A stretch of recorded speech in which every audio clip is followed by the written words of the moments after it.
السلام عليكم ومرحبا بكم لنشرة حرارية بالمغرب والنواحي.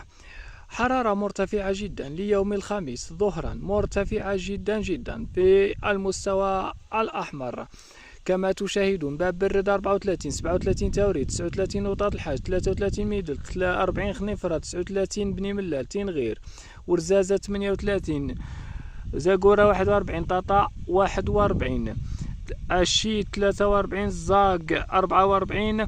كما أقول لكم حرارة مرتفعة جدا بالأقاليم الجنوبية كما تشاهدون، 38 أو سرات تيشلا 36 والدخلة 20 درجة حرارة ليوم الخميس ظهرا إن شاء الله. أما في الليل ستكون منخفضة بعض الشيء وستعود الحرارة جموع زوالا كما تشاهدون. المناطق المغرب تقريبا جل مناطق المغرب تعرف ارتفاع درجة الحرارة، وستكون نشرات إنذارية في القنوات الرسمية كما تشاهدون. زاقورة 42، تالوين 37، سطاتلان 38، شيشاوة 39، الزاك 45 44، اش تزني 32 44، قولميم 45، اش ديرة، طنطان 30، سمارة 45. ما شاء الله حرارة